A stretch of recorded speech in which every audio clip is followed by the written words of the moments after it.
Boa noite, pessoal. Mais uma vez, uma grande satisfação estar aqui com vocês. E como toda vez que eu vou fazer um bate-papo aqui, eu fico pensando qual o tema que a gente vai estar abordando.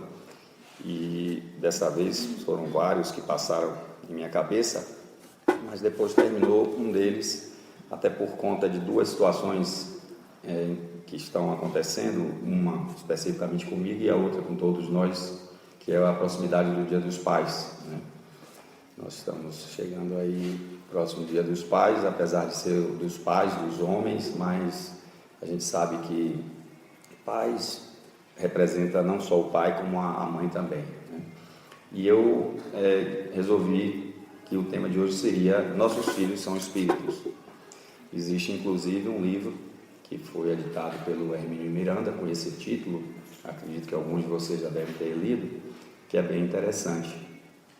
E o segundo motivo é que recentemente, mais precisamente na semana passada, eu fui convidado por um amigo de longa data, que tem uma editora em São Paulo. Ele trabalha muito com causas na área da educação, e ele é sócio e parceiro do Dr. Isamitiba, que eu acredito que alguns de vocês conhecem. Se tem algum professor aqui na sala, com certeza já ouviu falar dele, né?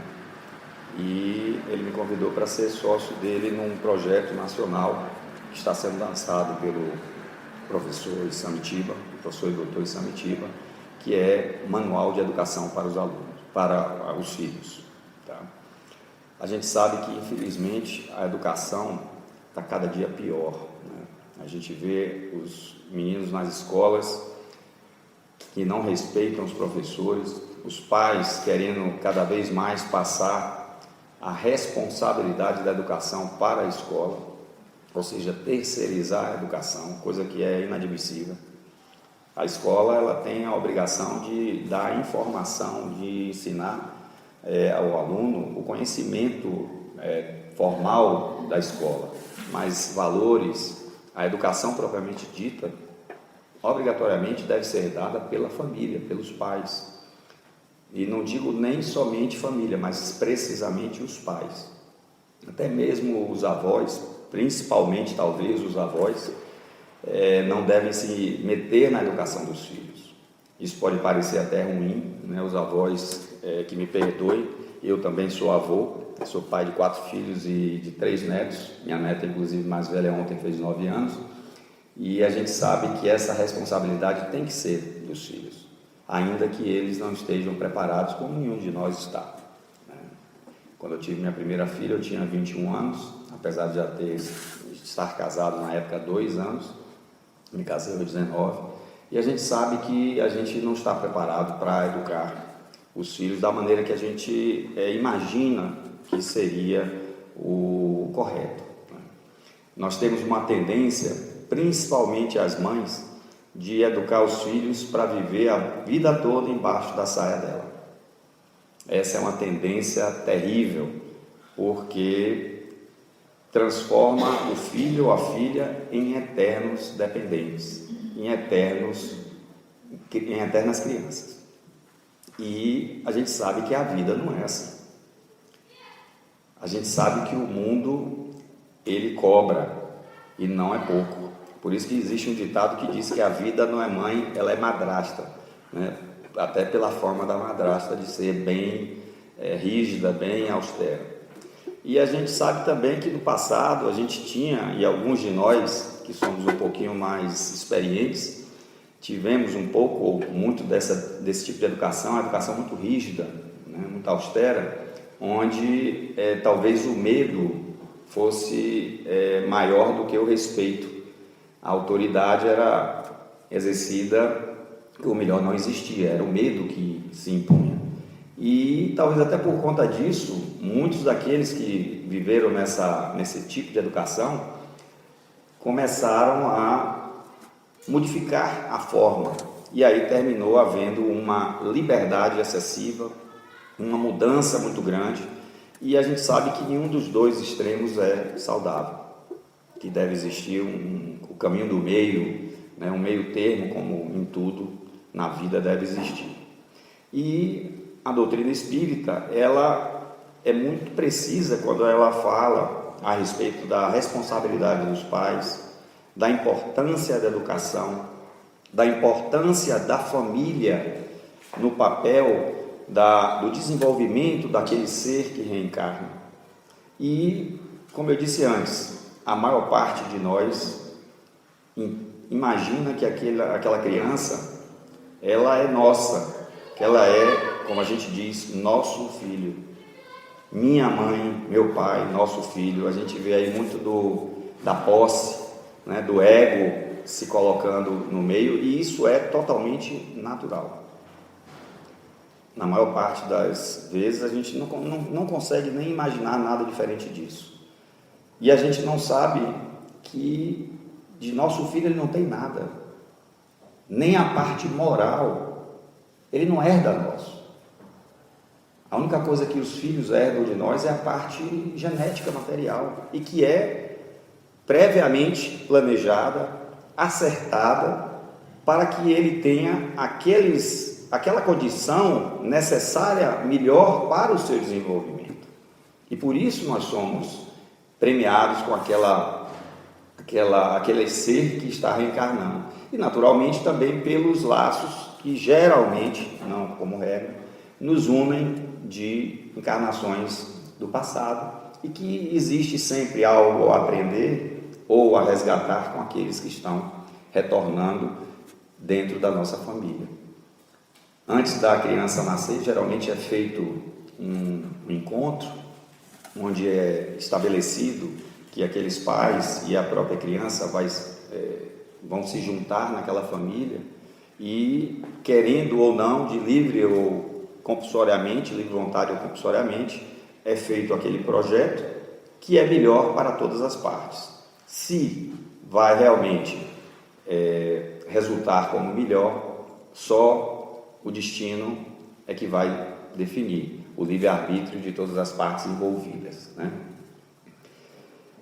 Na Revista Espírita de junho de 1866, Kardec já dizia: rebuscando a causa primeira dos instintos e das inclinações inatas, que se descobrirão os meios mais eficazes de combater os maus e desenvolver os bons. Quando esta causa for conhecida, a educação possuirá a mais poderosa alavanca moralizadora que jamais teve.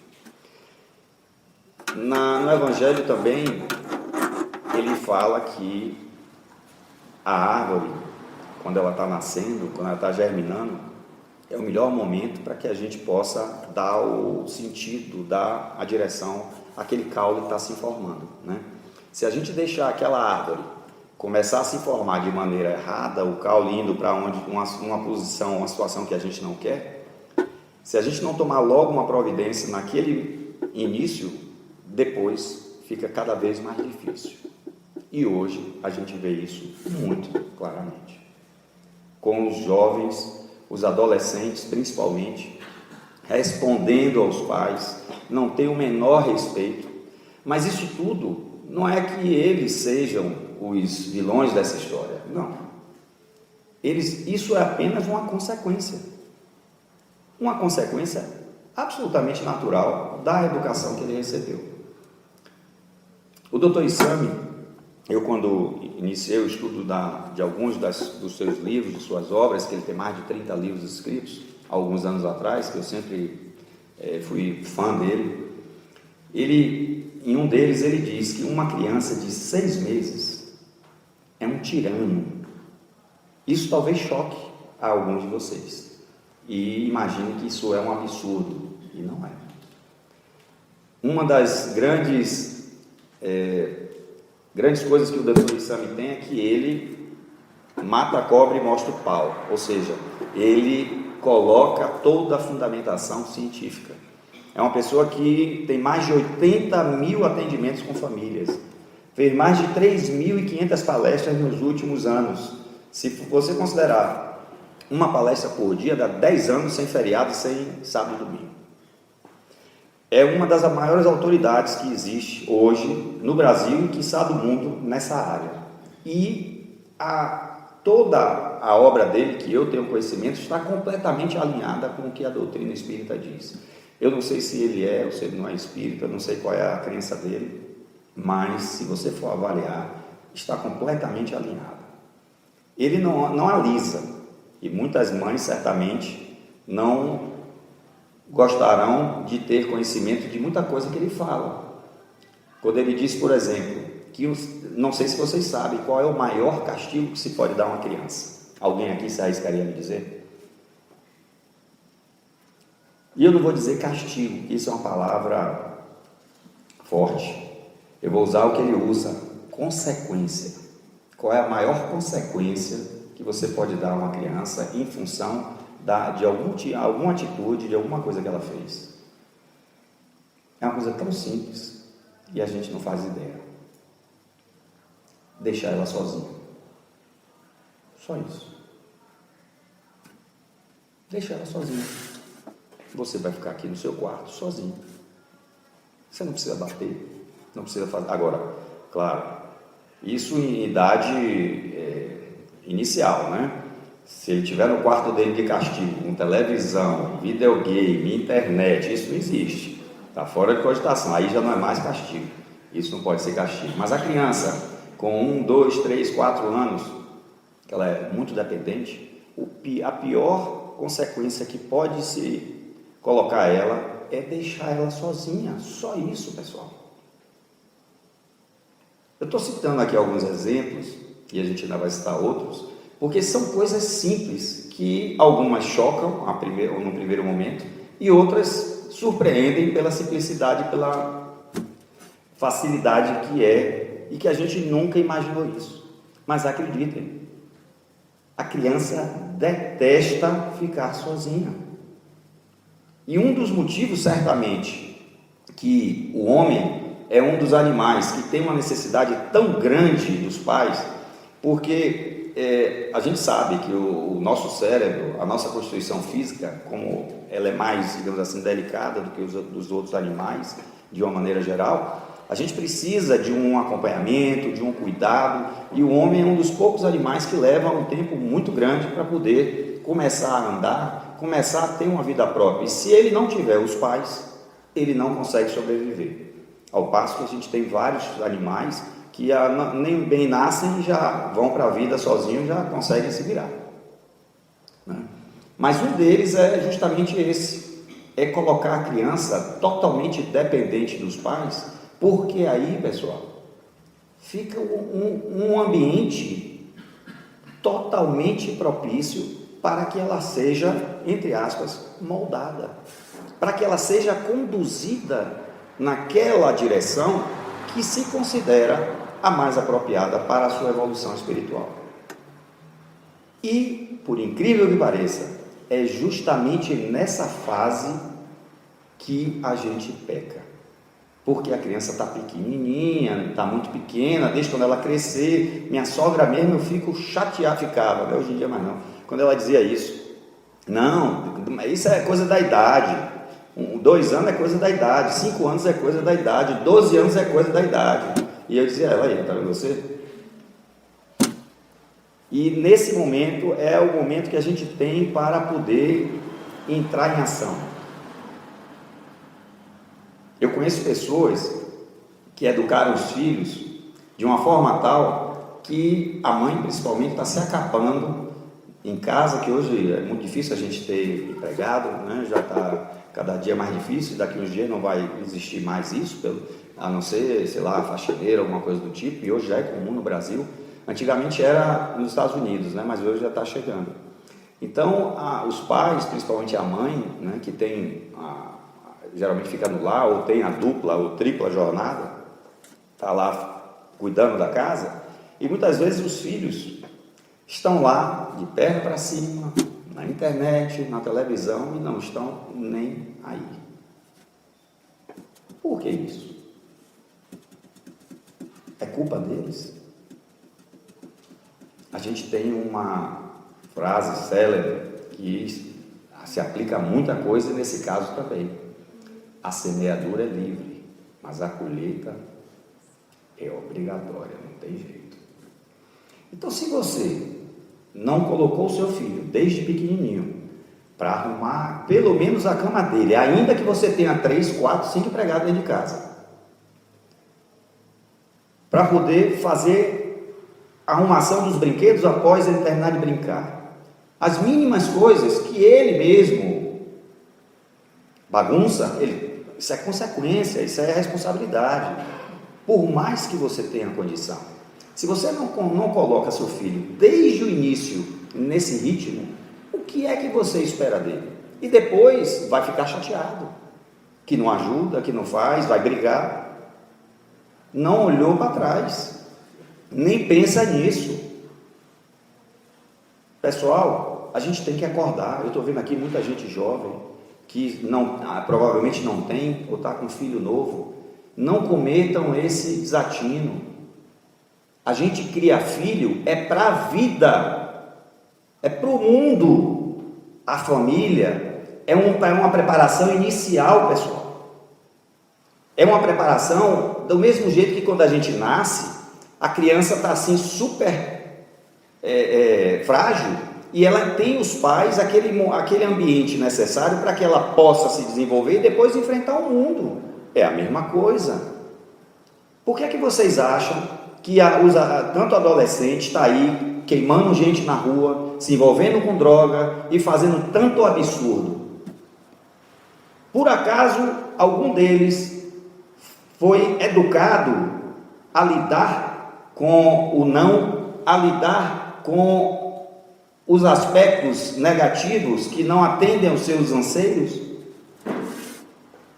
Não foram, porque os pais naquele amor que eu chamo amor irresponsável, para não dar outro nome, eu estou botando uma coisinha bem bonita, porque o nome certo, na minha opinião, seria outro, mas vamos chamar amor irresponsável.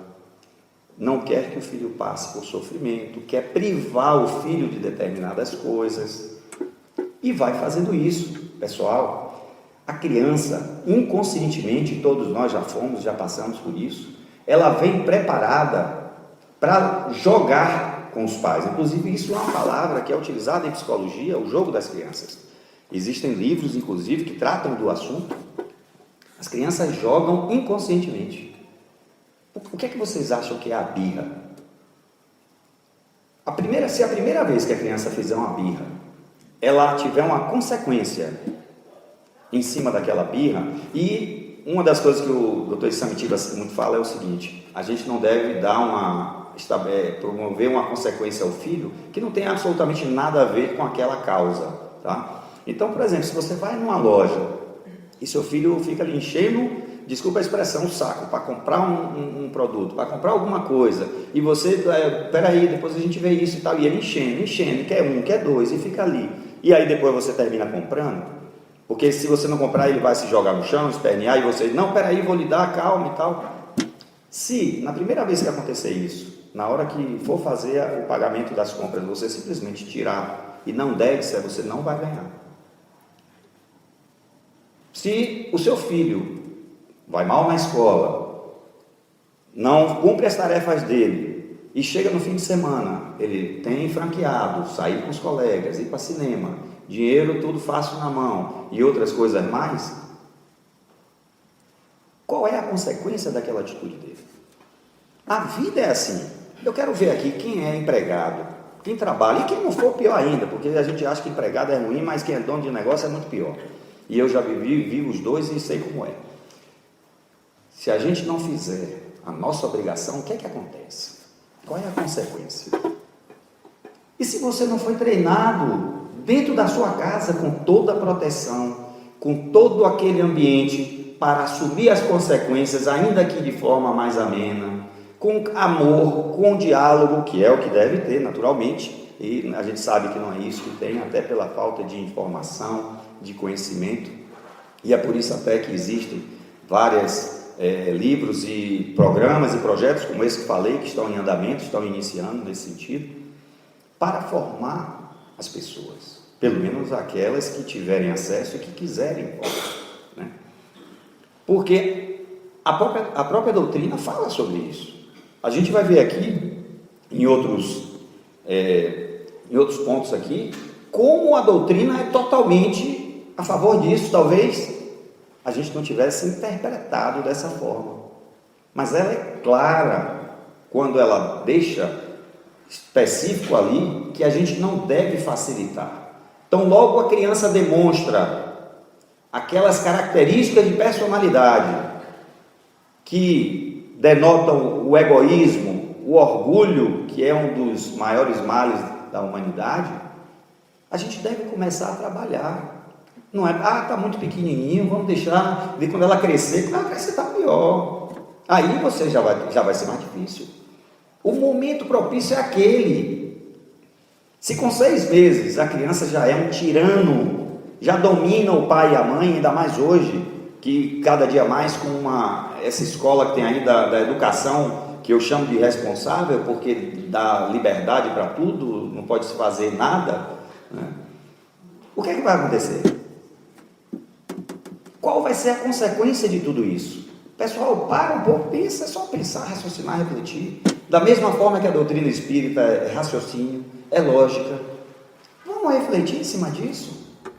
Porque se a gente parar para analisar, quando uma mãe, um pai, que o filho está ali enchendo para fazer alguma coisa e ele não, e depois ele cede e diz o sim. Por que é que ele fez isso? Para um pouquinho e pensar. Tem várias situações que podem ter provocado isso, né? Mas, vamos analisar rapidamente. Comodismo é uma delas. Parar de encher ali e de se livrar daquele problema. Não querer submeter o filho, querer que o filho tenha aquilo, que ele fique alegre, dar um presente. Qual pai que não gosta de dar um presente que o filho quer? Não é? O pai ou a mãe adora, fica feliz com a felicidade do filho. Mas será que aquilo é o melhor para ele naquele momento? Será que ele merece aquilo? Será que nós avaliamos isso?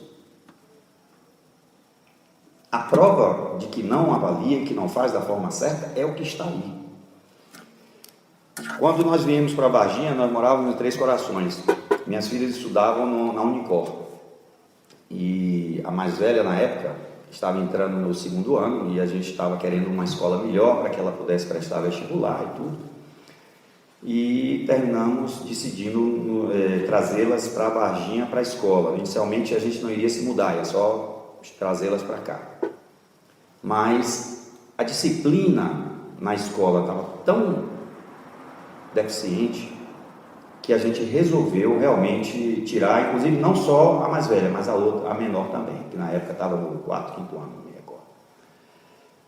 Situações de onde o aluno só faltava bater no professor. Ai do professor que falasse com um determinado aluno, que reclamasse de determinado aluno, ainda mais se ele fosse filho de A, de B ou de C. E eu tenho certeza que aqui é a mesma coisa, não muda muito. Isso é um absurdo, pessoal. E aí, onde é que entram os pais?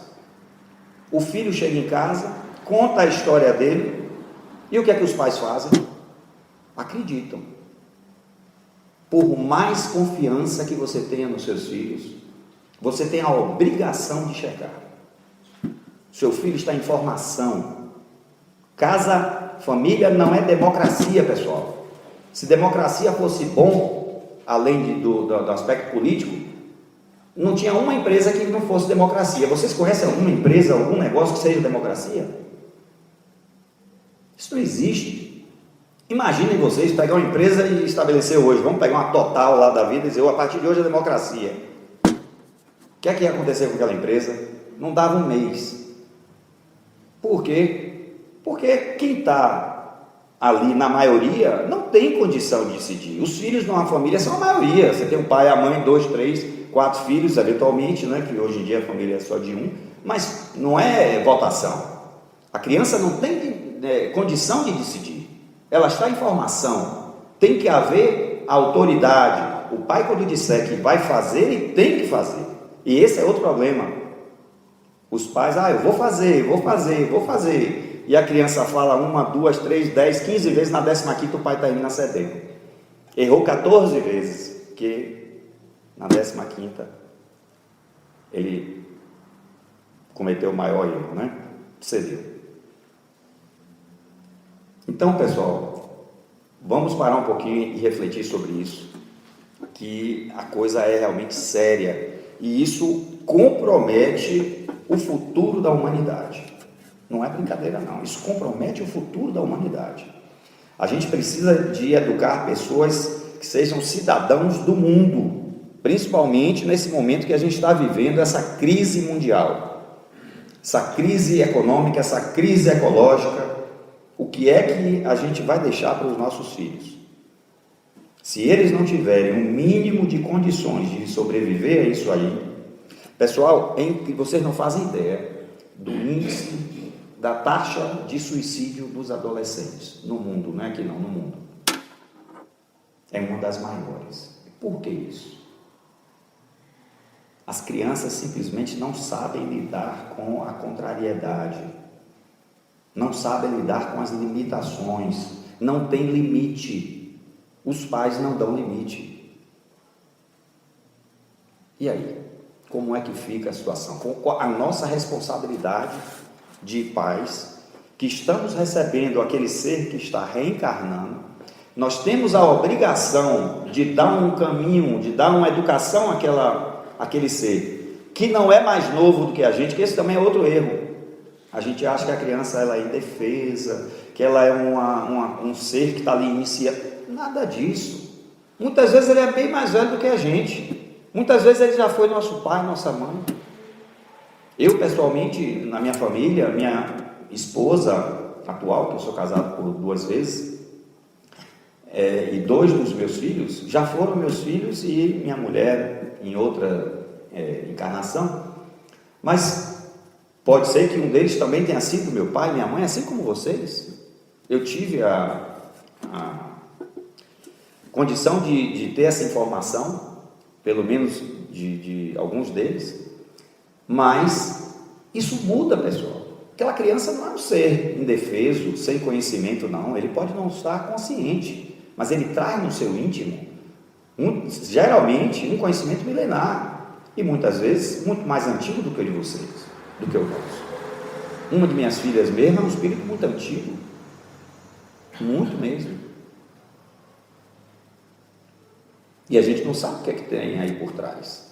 Mas, no entanto, a gente, com esse ego enorme, né, que todos nós temos, a gente chama para posse, e meu filho, meu marido, minha mulher, a gente trata todo mundo assim, né? Geralmente, filhos, o amor não acaba, né? Mesmo que o filho seja o pior filho ou filha possível, o amor não acaba.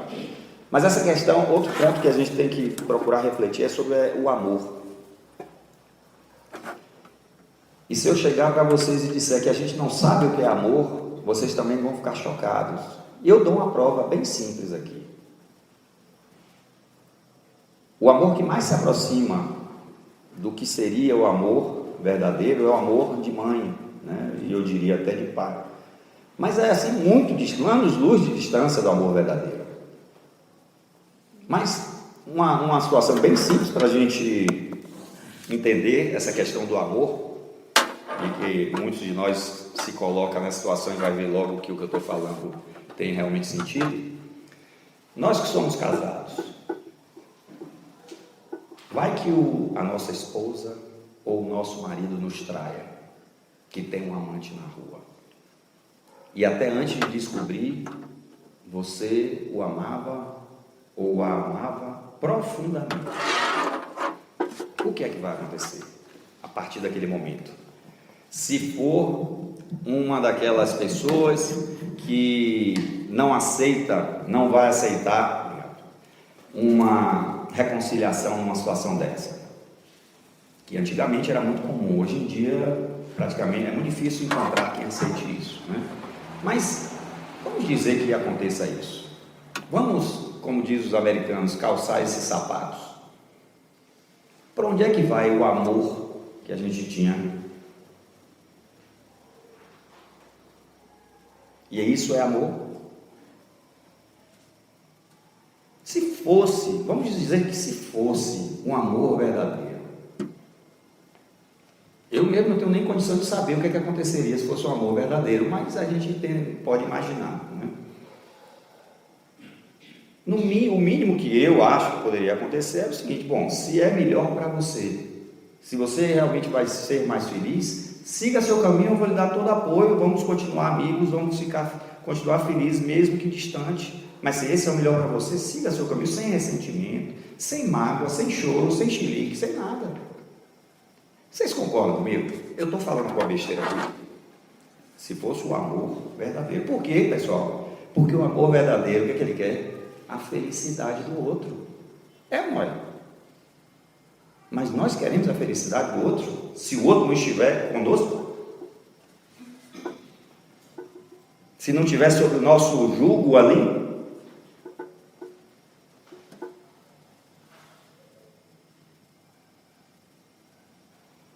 Pessoal, aí a gente vê o tamanho e o amor que a gente conhece.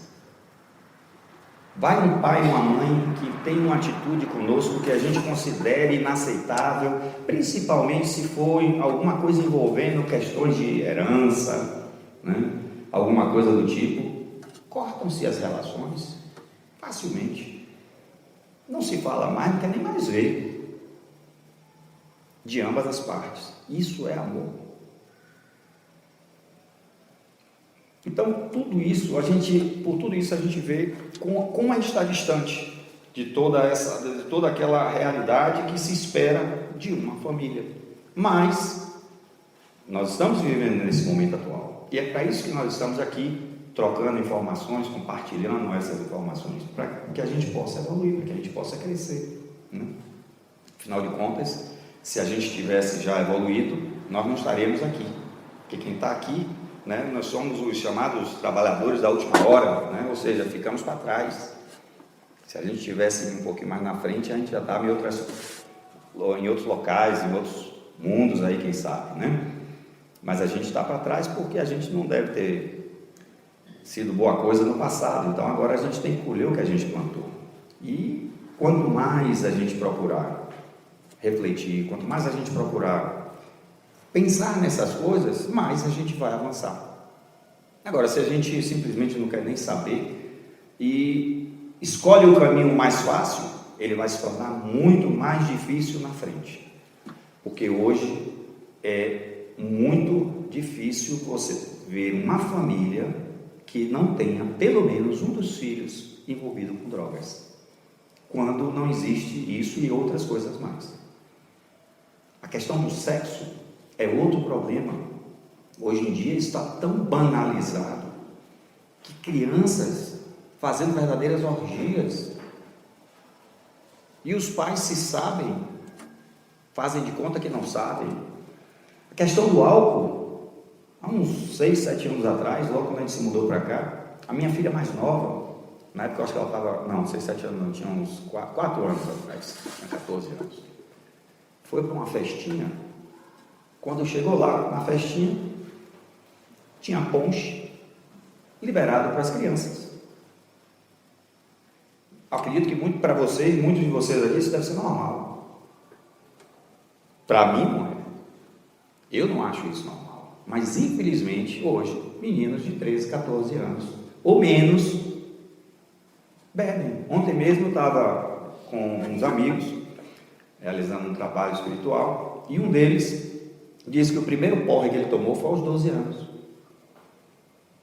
Eu conheço um rapaz que fez algumas sessões comigo e que aos 11 ele iniciou na maconha. Ou seja, isso não tem condição social. Porque o que é necessário para que isso não aconteça e outras coisas não depende de condição social. A gente vê pessoas que têm uma condição financeira difícil, que têm uma união, que têm uma estrutura familiar muito forte. E é mais fácil, muitas vezes, encontrar essa estrutura familiar mais forte com esse tipo de pessoas que têm uma dificuldade, até pela própria dificuldade, isso facilita a união, facilita andar no caminho certo, né?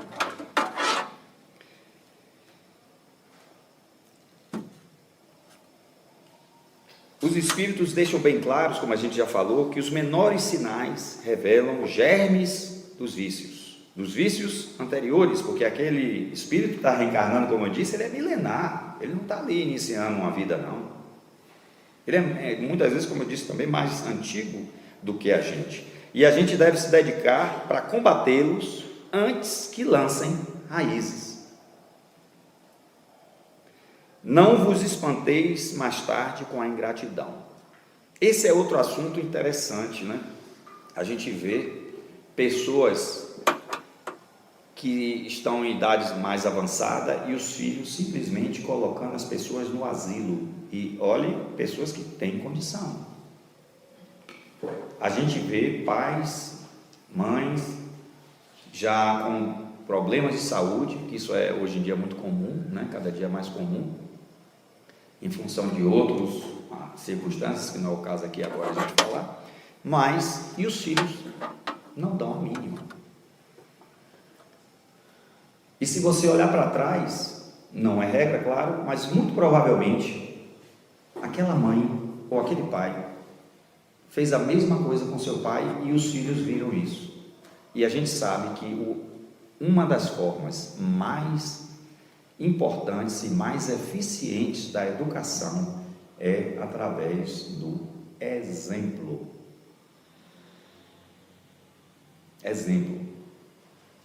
Muitas vezes a gente acha que pelo fato de dizer ao filho não beba e você bebe, não fume e você fuma, não minta e você mente. O filho, ele tem inteligência, ele é esperto, ele está vendo aquilo ali, não adianta. E depois ele vai se especializar naquilo, vai superar você, o aluno supera o mestre. E depois você não sabe por que está acontecendo aquilo. Tem remédio isso que a gente está falando? É o que eles dizem aqui. Tem. Reencarnação, né, que a gente sabe. Através da reencarnação, isso tudo vai haver a oportunidade de corrigir, de mais uma vez corrigir. Só que a gente sabe que se a gente tiver uma oportunidade, numa determinada condição, a próxima, muito provavelmente, não vai ter aquela mesma condição. E assim como o universo nos exige que a gente dê o melhor de nós, o máximo de nós, quando a gente está na pior condição possível, ele também vai exigir nesse momento. Muitas vezes a gente está saudável, bem, com todas as forças, e termina ficando doente. Quando você está doente, é que você tem que reunir forças para poder ficar melhor, para dar a volta por cima.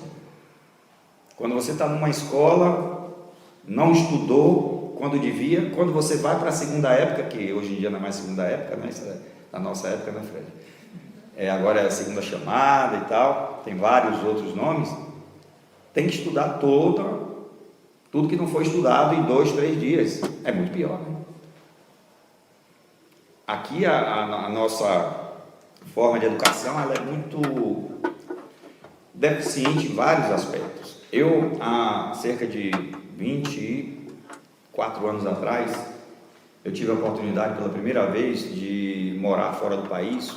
Na época eu era professor e fui num programa do governo brasileiro e canadense, e eu fui morar no Canadá para fazer um curso de pós-graduação, que na época nós estávamos montando um centro de tecnologia e eu era chefe do setor técnico de ensino. E quando eu cheguei lá, eu me lembro que o meu primeiro dia de aula era com um professor chinês, radicado no Canadá, e com aquele sotaquezinho que só os chineses têm, e a gente recém-chegado no país, apesar de eu, naquela época, saber inglês, né, mas só a questão da língua, do sotaque dele, foi bastante complicado para a gente se adaptar. Mas isso não foi o pior. O pior é que quando eu cheguei na sala, eu me lembro que era um auditório, aquelas auditórios que o professor fica lá embaixo e vai, né, subindo o nível, e eu estava lá no fundo. E eu vi os alunos perguntando, era a primeira aula, e eu vi os alunos perguntando assuntos que eu fiquei assim, não entendi o que está acontecendo. O pessoal está perguntando ao professor e eu não tenho a mínima ideia do que esse pessoal está perguntando. E eu fiquei 2, 3 dias sem entender o que estava acontecendo, até que fui conversar com o orientador da pós-graduação, e ele então me explicou. Eu disse, não, aqui, quando você vai para a escola, quando você vai para a aula, você já estudou o assunto. Você já estudou, você tem um programa, você tem um livro, você já estudou o assunto. Você vai lá para tirar dúvida. Agora, pessoal, para um pouquinho e pensa. Se todo mundo fizesse isso, olha o nível de ensino que a gente teria nesse país. Bastava uma inversão. Em vez de ir para a sala para ouvir o professor e depois estudar, você estudava, ainda que não tenha entendido tudo, para depois ir à aula. E depois dava só uma revisada rápida. Olha a inversão, só uma inversão, como ela muda tudo, pessoal. Você já estudou o assunto, mesmo que você tenha dúvidas, quando você for para aula, você vai ter a oportunidade de tirar as dúvidas, ou seja, a qualidade do ensino vai ser muito maior. O processo de ensino-aprendizagem vai ser espetacular. Só que aqui no Brasil não é assim que a banda toca. E é um processo simples. Eu tentei fazer isso com meus filhos, mas infelizmente uma andorinha só não faz verão, né? E como a gente também cometeu muitos erros, e eu gostaria de ter tido essa oportunidade de conhecer o pouco que eu conheço hoje, para poder educar meus filhos novamente dessa forma, mas numa próxima, quem sabe, a gente vai ter essa oportunidade, então a gente pode tentar passar a informação, né, compartilhar ela com aqueles que ainda estão nessa oportunidade para, quem sabe, não cometer os mesmos erros, né? Mas são coisas simples, e não só isso, várias outras, que nosso país, infelizmente, peca, né? Então, as crianças, elas estão envolvidas num ambiente que já não colabora em todos os aspectos. Essa questão do estudo, de ter um bom desenvolvimento na escola, é uma das maiores dificuldades para a maior parte das famílias, porque aqueles que se destacam são minoria, a gente sabe disso, né? Então, se os filhos não veem em casa um pai que gosta de ler, que estuda, que se aplica, né? Qual é o exemplo que ele está vendo ali? O que é que ele vai seguir? Ele só pode seguir isso. Não tem outra alternativa, né? Não tem outra alternativa. Ainda assim, em minha casa, por exemplo, eu tenho 2 filhos dos 4 que não gostam, aliás, uma só que ainda não gosta de ler. O outro que não gostava de ler, quando entrou na universidade, se revelou, foi assim um aluno exemplar, e depois me disse: meu pai, você não sabe como eu me arrependo de não ter seguido os seus conselhos. Hoje ele gosta de ler, mas não desenvolveu a habilidade da leitura. Mas ele está tentando recuperar o tempo perdido. Então, apesar de ter um bom exemplo, porque tanto eu como minha esposa adoramos ler, lemos muitos, temos muitos livros, né?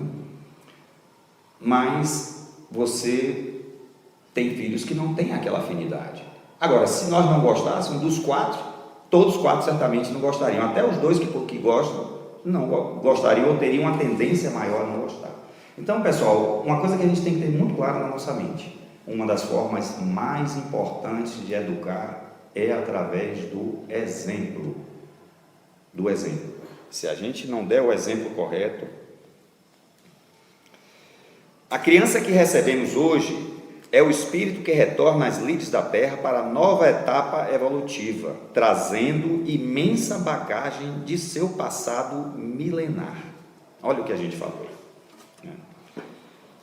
Quantas existências essa criança já teve? Por quais civilizações ela já viveu? Que sentimentos ela já desenvolveu no passado? Sentimentos nobres, elevados, vícios? Até onde vai isso, pessoal?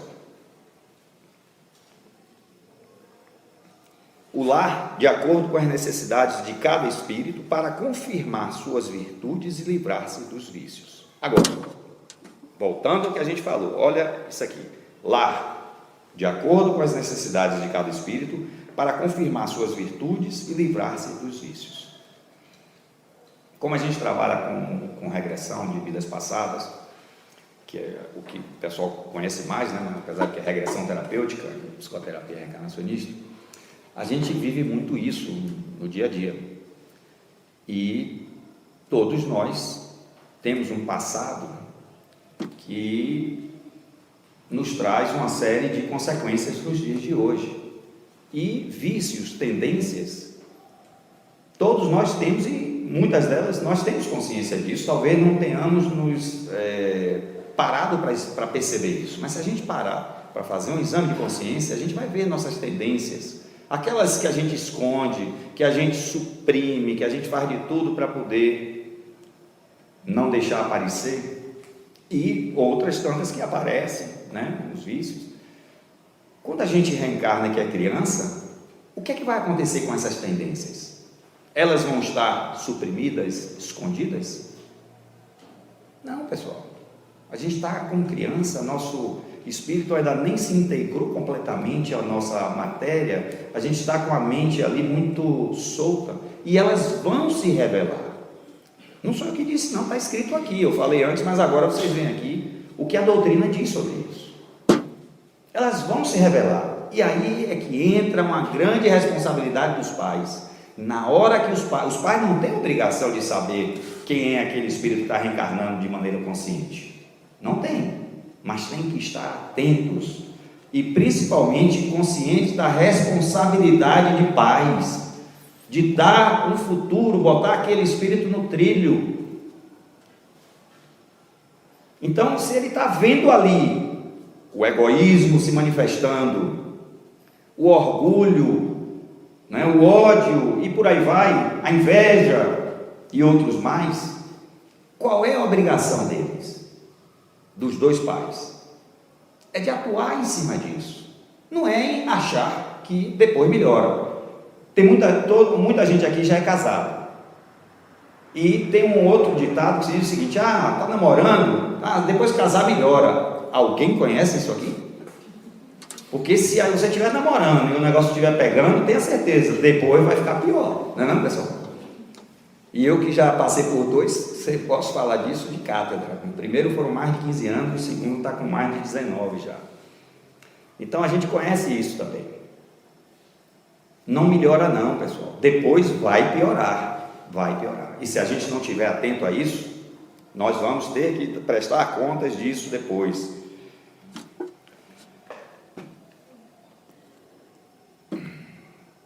Desde pequenininha, a criança manifesta os instintos bons ou maus que traz da sua existência anterior. A estudá-los, devem os pais aplicar-se.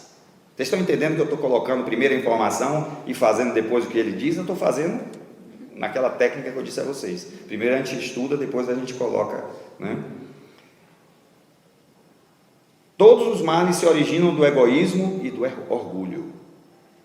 Espreitem, pois, os pais os menores indícios reveladores do germe de tais vícios e cuidem de combatê-los, sem esperar que lancem raízes profundas. Pode-se considerar como missão a paternidade? Pergunta 582 do Livro dos Espíritos. É, sem contestação possível, uma verdadeira missão.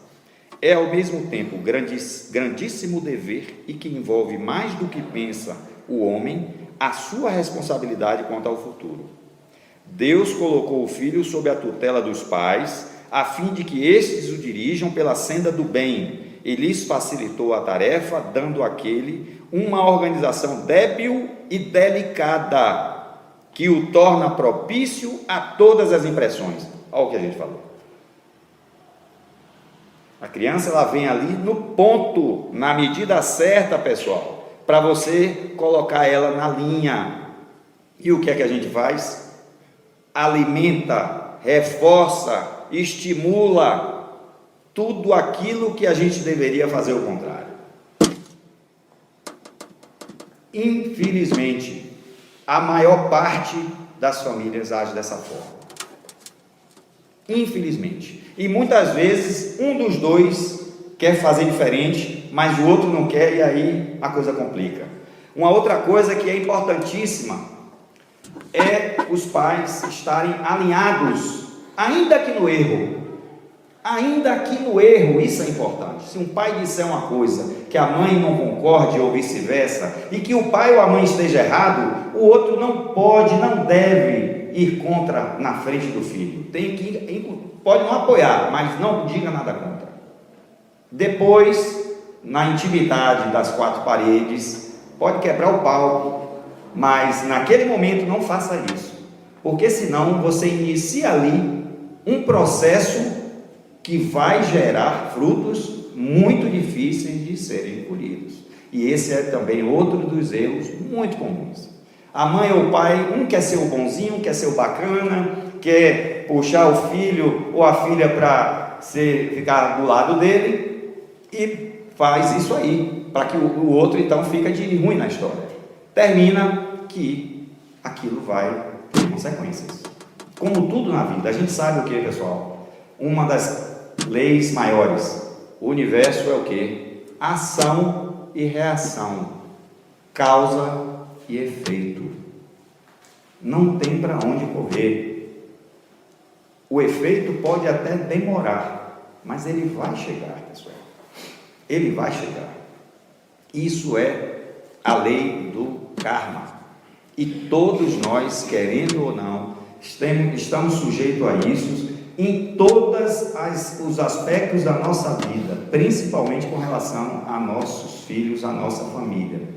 E depois a gente vai ser cobrado. Acredito que vocês já ouviram falar da moeda, daquela parábola dos talentos, né? É a mesma coisa. Como está o filho que lhe entreguei? A gente vai ter que prestar contas. Não necessariamente a gente vai empregar todos os esforços e o filho vai trilhar o bom caminho. Mas se assim acontecer, da gente fazer a nossa parte e o filho, por situações pregressas, e ele for muito empedernido normal, e não conseguir realmente se corrigir, não é falha dos pais. E isso tudo está sendo visto. Não é por ninguém lá em cima, não, é pelas nossas próprias consciências. E a gente fica, digamos assim, tranquilo com o dever cumprido. Mas temos a obrigação de nos avaliarmos, de refletirmos, de estarmos a cada dia vendo qual o nosso papel na nossa família, o que é que a gente está colhendo com aquilo. Muitas vezes a gente percebe que cometeu erro, às vezes não conseguimos corrigir, né? Mas pelo menos a gente tem que tentar amenizar o máximo possível. Porque, infelizmente, o que a gente está vendo aí é uma coisa muito complicada. E se não houver um movimento, ainda que pequeno, aquela gotinha do beija-flor jogando na floresta incendiada, cada dia vai piorar mais, pessoal. Me perdoem se eu fui um pouco, digamos assim, intenso em algumas situações, que talvez choque, mas eu lhes garanto que eu fui bastante superficial. Tem muito mais coisa que vocês nem imaginam.